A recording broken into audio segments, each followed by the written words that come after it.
Namo tassa bhagavato arahato sama sambuddhassa. Namo tassa bhagavato arahato sama sambuddhassa. Namo tassa bhagavato arahato sama sambuddhassa. So, without discoverable beginning, that's what we have read tonight, 37 to page 40. And actually, all these 1, 2, 3, 1, 2, 3, 4. The 4 subchapters, actually, all of the 4 subchapters have a direction towards the understanding of without discoverable beginning. So let us look at the first one, the grass and sticks. So you have read this and you probably could recall some of the content. And he said, monks, this samsara is without discoverable beginning. Samsara, what's the meaning of samsara? Sufferings. The cycle of age. The cycles of birth and rebirth. But you jump to suffering. That's too scary. So samsara means the cycles of death and birth. So, and the Buddha said, monks, this samsara is without discoverable beginning. So, and he gave this simile. So he said, if you go into this Jambudvipa, that means Jambudvipa means the island of what do you call rose apples. Rose apples. That's what India was called in the old days. Rose apple. Have you seen rose apple? You haven't. Oh, next time if we are offered rose apple, I'll let you know. Lin moa. Rose apple is lin moa. It's like this, but not that big, like a bell. And it's crunchy. It's a fruit.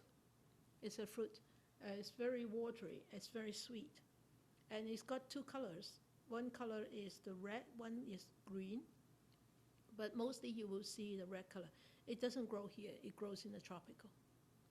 And in the old days, India is called Jambudvipa, the island of rose apples. I don't know whether India still have rose apples. You've never seen it? Oh, okay. Okay. So next time if I find one, I'll let you know. Take a picture and show you. So, and he said, in the Jambudvipa, in this place, you go into the forest and bunch up those sticks and branches and leaves. You bunch them up and you say, okay, this bunch is my mother. And this bunch is my mother's mother. And this bunch is my mother's mother. And this bunch is my mother's mother's mother. So you continue to use up all those bunches that you can actually find in the forest, and you will never come to an end. Right? You can go and try. Use up whatever logs you have at home, and just play a game with it, and see if you can come to an end. I'm sure you can't. So he said, the sequence of that man's mothers and grandmothers would not come to an end. The grass sticks, branches, and foliage in this Jambudvipa would be used up and exhausted. And for what reason? Why? He said, why? Because monks, this samsara is without discoverable beginning. You cannot find a beginning to this cyclic rebirth and death. You cannot find a beginning. And a first point, actually, you cannot reach to find the first point. And you cannot, why can't we find the first point? Why can't we find the first point? There is someone, yeah. And is it necessary to find the first point? Why not? People go to psychic reading, and people go to also things and try to find where do they come from and why are they here, why are they in this form, and why are they, marry this man, or why they marry that woman. If it's not useful, why would people do that? They think that they get. Yeah, right. So, but is it going to resolve the problem? Do you think? It's just all intellectual. No, people read your palms, and then the psychic people say, "Oh, Rupert, you probably have a girlfriend," and blah blah blah. Why are you still single and all that? And wouldn't you be happy to know that? That is not intellectual. No, that's not intellectual. That's not intellectual. People can really read your past. But is it necessary? Is it useful? Why not? Is it useful to... sorry. It's not going to change anything in the future going forward. So, Well, I think it could be useful if it helped you to understand that there was more than one, that about samsara. If you had some, if that came to you in time. if that came to you in time, of course, naturally. Then that could be useful. Naturally. Then you have the experience. You have the experience, and you know.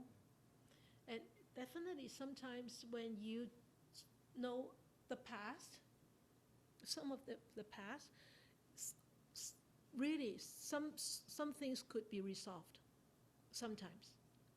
Some things could be resolved. Some emotions, some misunderstanding, or some guilt or whatever could be resolved. But is it going to help your future though?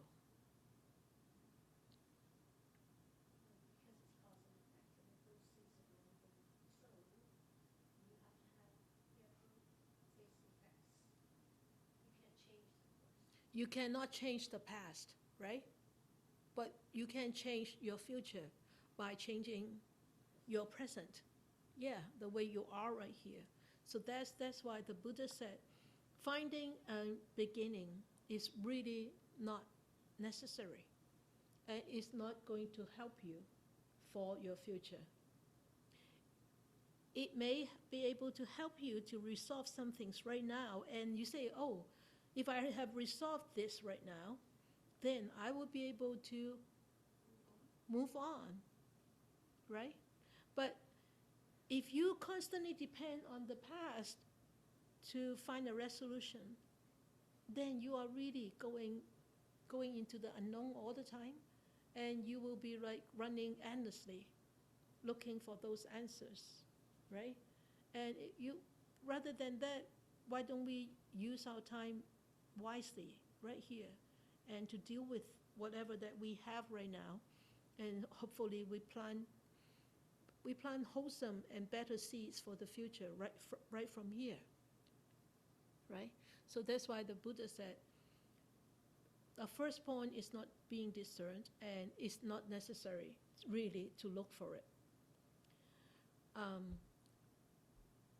So that is the first one he talked about. And then the second one, this one is talking about mother, and the second one, the balls of clay, talk about the father. So the Buddha is being very fair. Okay, talking about the woman and then talk about the man. So you know who is jujube? You know what is jujube? It's dates. Dates. And he said, if the man could reduce this great earth to balls of clay the size of jujube kernels, like dates kernels, or big dates, like what we have in China, big dates, and put them down, oh, this is my father, this is my grandfather, this is my grandfather. Even though you exhaust the whole earth, then you will still not be able to find a discoverable beginning. So that's the same as the last one. And he said, we should become disenchanted with all formations, become dispassionate toward them, enough to be liberated from them. That is on page 38, the first paragraph. He said, for such a long time, monks, you have experienced suffering, anguish, and disaster, and swelled the cemetery. That means we died, we've been buried, people died buried, so that's why there's not enough land to bury people anymore.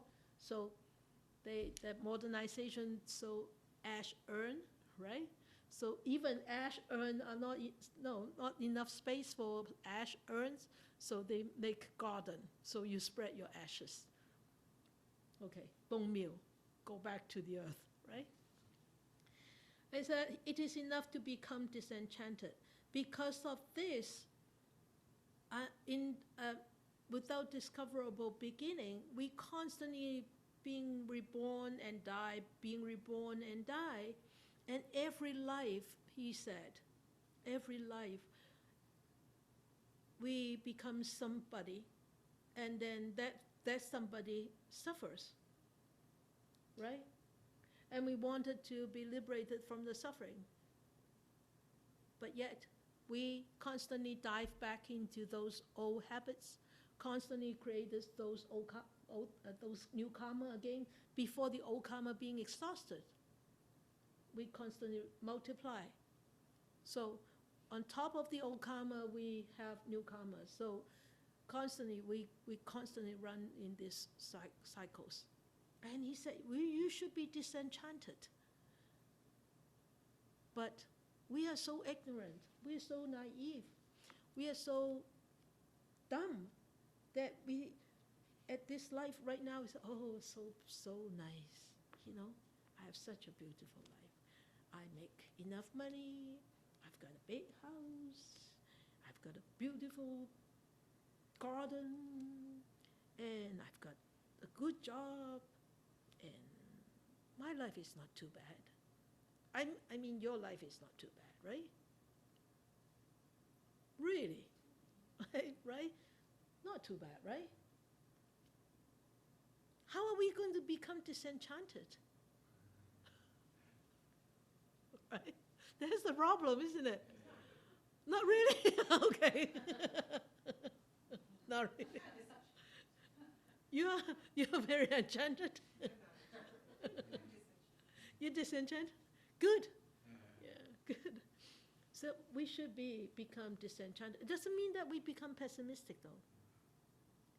It doesn't mean that we don't have any hope. It doesn't mean that I don't enjoy life. We can still enjoy life, but we don't start to what? Huh? Attach and holding on and craving for more. Okay, so that's very important. So that's the second chapter. Then he talks about the mountain. So this mountain, he said, okay, a certain monk approached him and asked him, so set aside and ask him, sir, how long is an eon? Or aeons. Some people pronounce this as aeon. I'm used to eon. So whatever, aeon or eon. So, and the Buddha said, an aeon is long, monk. It is not easy to count it and say it so many years, so many hundred years, so many thousands of years. So the monk said, can you give us a simile, a metaphor? So he gave a metaphor. So you should all know this metaphor now. You have read this chapter how many times? 2 times at least, or 3 times. So what is the metaphor? Okay. How many? How long? Okay. And how big is this mountain? What does the word mean? Yoyana. Yeah. Yoyana. Miles. Miles, okay. Yoyana. Miles. So he said, a great stone mountain, 7 miles long, 7 miles wide, 7 miles high. Do we have a mountain like that? The Rockies, maybe? 7 miles is about like 10 kilometers, 11 kilometers? 11 kilometers of mountains, okay? So you can imagine how long that is, but you need to count it high too. 11 kilometers high and 11 kilometers deep. And every 100 years, you use a really fine cloth. Just wipe it down once.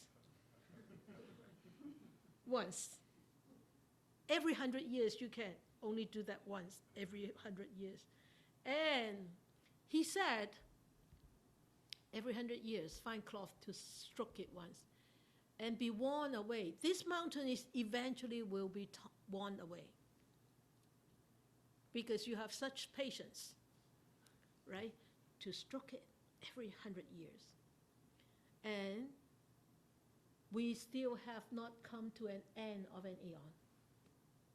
And there is another simile of how long is an eon is a box of 7 miles wide, deep, and high, same 7 miles. You fill it in with all sesame seeds. And every 100 years, you take one out and put it into the next box, which is the same size. Until you exhaust all the sesames from one box to there. That's even shorter than an eon. We have been running around crazy. Eons, through eons of life. And he said, we have wandered through so many eons, so many hundreds of eons, so many thousands of eons, and so many hundreds of thousands of eons. And why? How come we wandered for so long? Because, he said, right in here, samsara is without discoverable beginning. And we don't get disenchanted enough to be liberated, to practice, to help ourselves to come out. That's why we are still running, and we will still be running.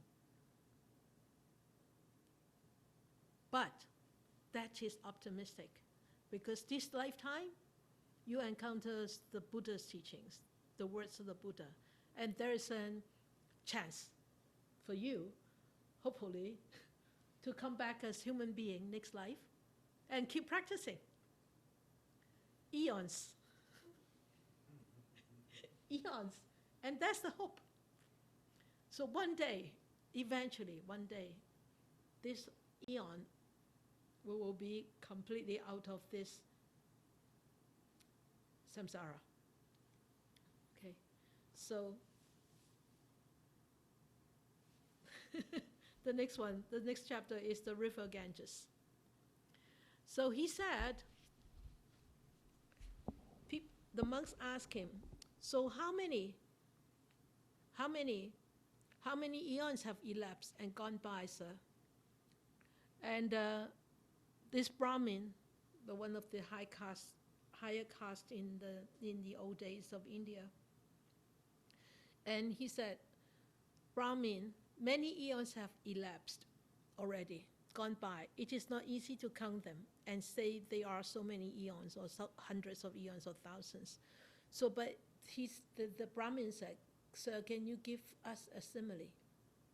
So, you know that from the Lotus Sutra, you already know the Buddha really loves to use a simile and metaphors and tell stories.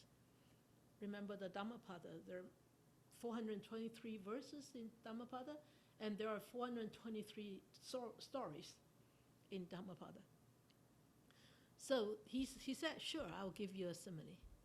And he said, the grains of sand between the origin of the Ganges River until it enters the ocean. So many grains of sand. Can you count them? Yeah, of course, we can. Like stroking the mountain, right?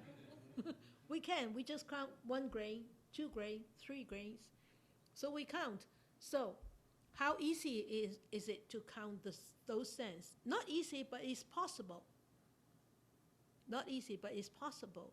But he said, so many grains, so many hundreds, so many thousands, but the eons that have elapsed and gone by are even more numerous than those grains in between the origin and the end of the Ganges River. And I tell you, Ganges River is bigger than our Fraser River. And can you imagine how many more grains of sand over there than we have right here? So this, what he meant by this, is there anything? Yeah. The samsara, he said, is without discoverable beginning. And our life is finite. Our life is very limited, right? So many years, 60, 80, 100, 102, 120. So that has a limitation to it. But this samsara is so infinite. It's so infinite. You really cannot count them. So this number of eons is actually uncountable. Is undiscoverable. So are we going to be so disappointed?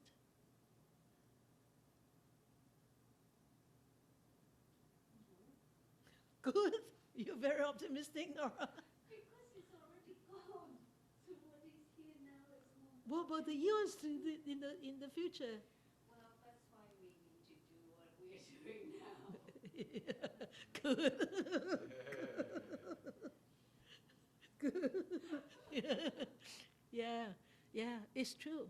It's true. That's what we need to rest our mind on. That is necessary. What we are doing now is necessary for the future eons. Otherwise, there's really no hope to come out from the samsara, right? Right? I'm just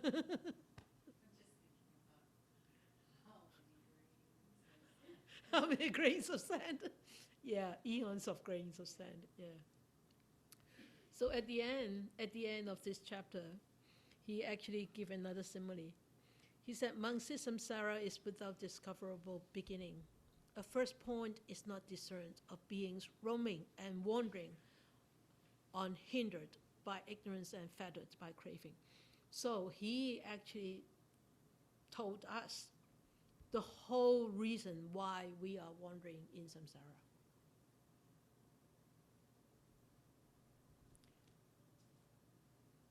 Hindered by ignorance, fettered by craving. So we created so many obstacles for our own well-being because we are ignorant.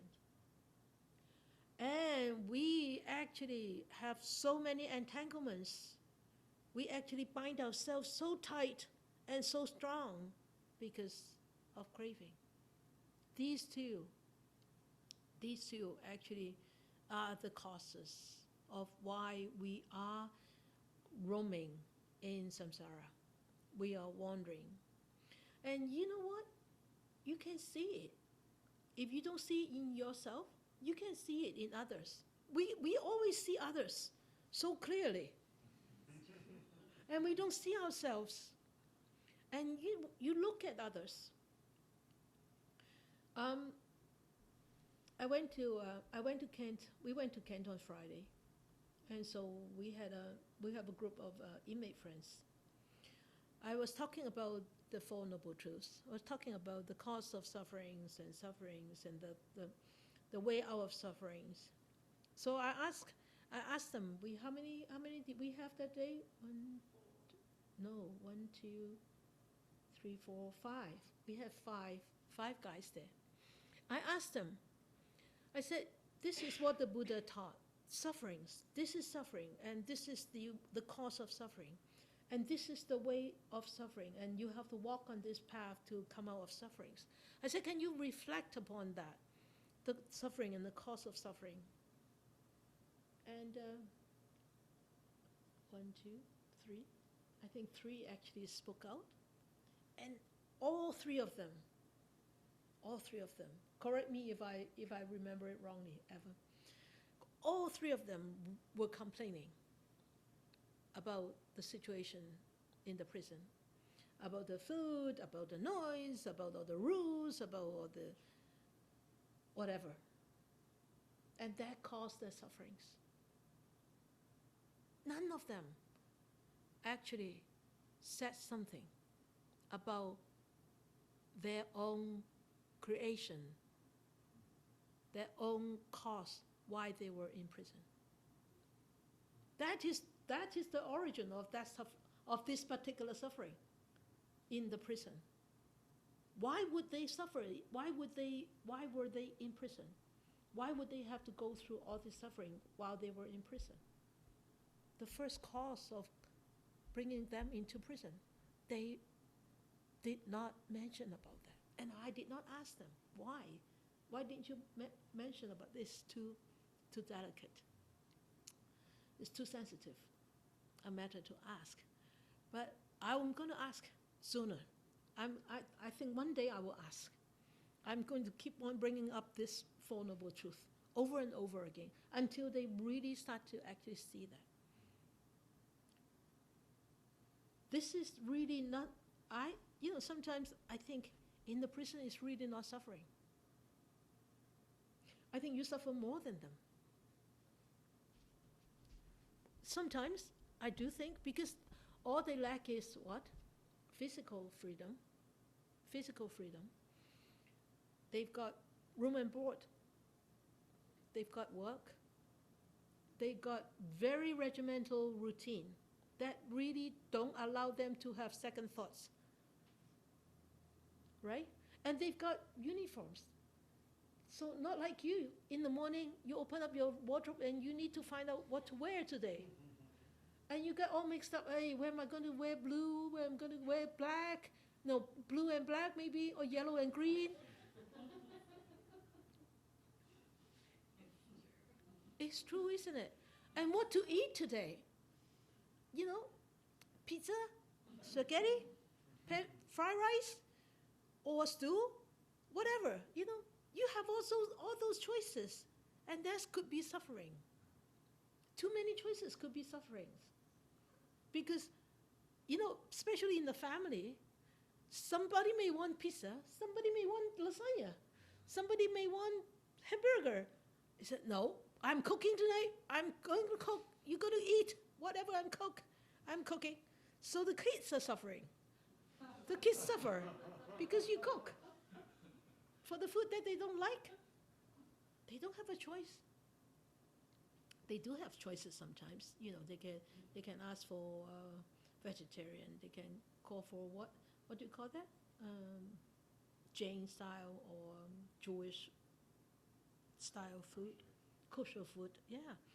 So they have that kind of routine that that don't allow them to have too much wandering thoughts. But we here are so free. We can wander. Nobody knows. And nobody asks us, you return back to your room. It's lockdown time. No. That's why I always encourage them. They said, use your prison cell to make it to become a meditation cell. Make full use of the time you're serving.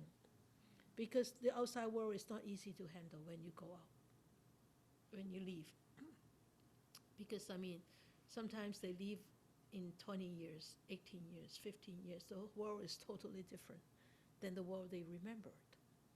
But I was surprised. I was really surprised that on that day they did not talk about the very first suffering that caused them to be imprisoned. So that is hindered by ignorance. That's total hindrance by ignorance and fettered by craving. And great ocean dries up and evaporated, he said. great ocean dries up, and King Mount Sinero. There is another word for Sinero, it's Simuro, Simeru, Simuro, 水美山. So the king of mountains, huge. I think it's huger than Himalayas. Okay, and the king of mountains burns up and perishes, and the great earth burns up and perishes and no longer exists. But still, he said, I stayed. There is no making an end of suffering for those beings roaming and wandering unhindered by hindered by ignorance and fettered by craving. That means we are constantly led by the nose, with the nose, by ignorance and fettered and craving. We constantly follow ignorance and craving. That's why we're constantly hooked, like the cows, like the cattle with the ring on their nose, being led by ignorance and craving. And the great earth burns up. There is no making an end of suffering for those beings roaming and wandering hindered by ignorance and fettered by craving. And the simile that he gave was this dog on a leash, which was tied to a post, a strong post, and he wants to be free, but he keeps running around the post, and he entangled himself more and more, right? So it's just like our Goldie running after her own tail, right? She will never chase her tail. She can never find it. She can never have it. So he said, the uninstructed worldling regards from a self. That is the first ignorance. We feel this form is so true, so real. We take this as me and I, and this is mine. This belongs to me. Right? So, and feeling, oh, this is my feeling. This is truly my feeling, and this belongs to me. And as I remember when I talk about the Heart Sutra, when we talk about feeling, I don't know whether you still remember. For example, when you are meditating and you have so much pain during meditation, if you identify that pain to be yours, that is my pain, my pain. Then as long as you live, that pain should stay with you, right? But why? Why does the pain go away sometimes? Why does the pain come back and then go, come back and then go, come back and go? It should be there as long as you breathe. So that pain doesn't belong to you. Don't identify that pain as your pain. It's just a sensation. A sensation arising out of all conditions come together, and it will go away when conditions disappear. Did you remember that I talk about that in Heart Sutra? Good. So volition, that means the 5 volitional formations and consciousness, a self. That means the 5 what? Khandhas. Yeah, the aggregates, the 5 khandhas, which make up the existence, human existence, is the physical khandhas, and then the 4 other khandhas, right? Feeling, perception, volitional formation, we call it sankhara, and then consciousness, right? These 4 make up the mind, the mental existence, and the physical existence make up by the 4 elements.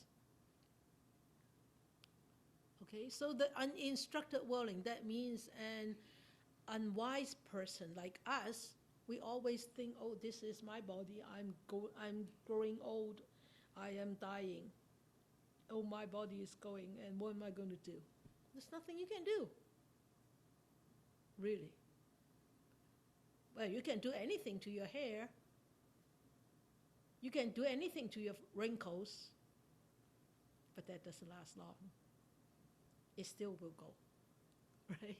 So we better become more wiser and wiser, as days go by, as our clock ticks on, and don't forget about that. Do not start to identify any of this to be yours, to be you, and to belongs to you. Okay? So, if he does, then he will not be free from form, feeling, and perception. Of course, it's easy to say than doing, but at least if we start to understand this more and more, anytime that we become attached to our own body, to become attached to our own feelings, we say, hey, no, the Buddha said this. Let me examine this feeling. Let me examine this body. And we see that's what he taught was true. And we can easily come out, and then we won't be hindered by our ignorance, right? So as long as we start to be tied up to all this form, feeling, perception, we won't be free from birth, aging, and death.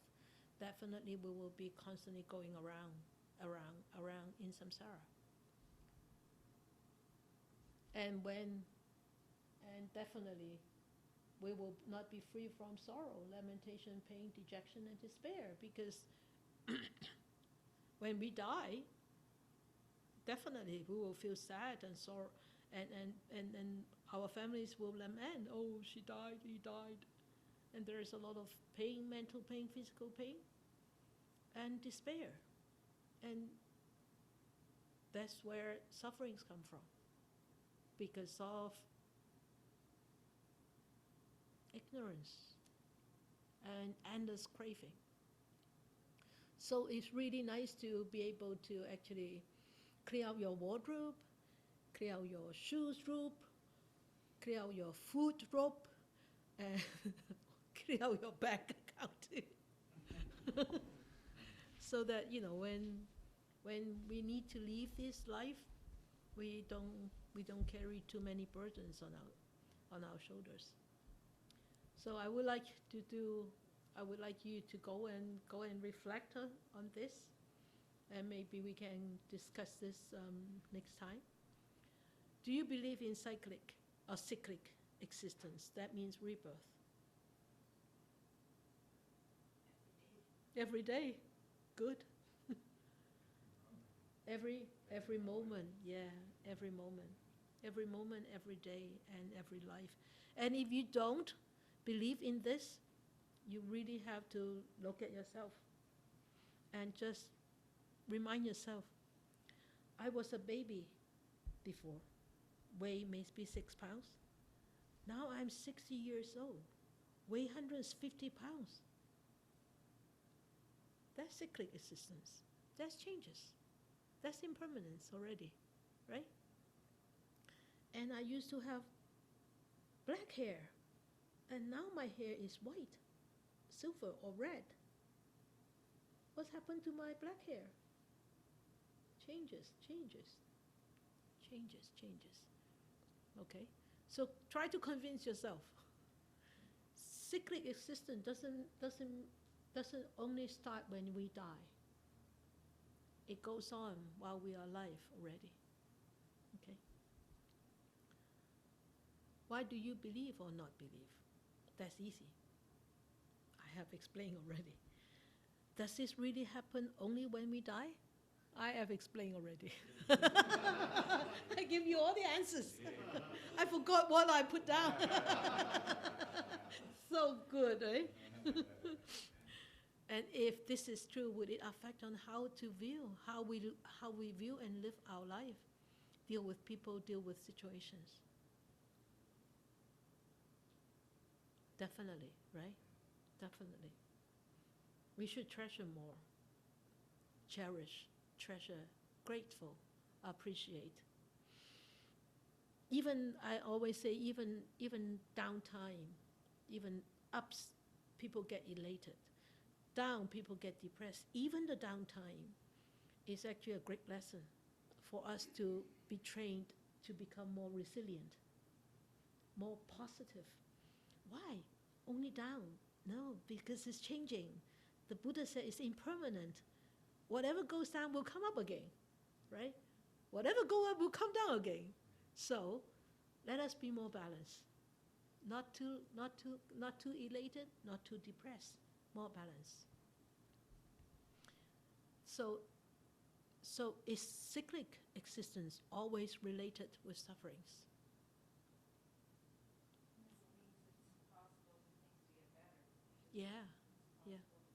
Yeah, because it changes, right? And do you want to be free from rebirth? Yeah, of course. Of course, we want to be free from rebirth. So if you want to be free from rebirth, please practice harder. Practice harder, okay? Let us dedicate our merits. May these blessings extend to all, that we with all the other living beings together will attain the Buddha way. May this good thought arise on our mind. May more and more people will encounter the words of the Buddha, study them, practice them, and help themselves to liberate from their own entanglements, ignorance, and craving, and be truly, ultimately free and happy and peaceful.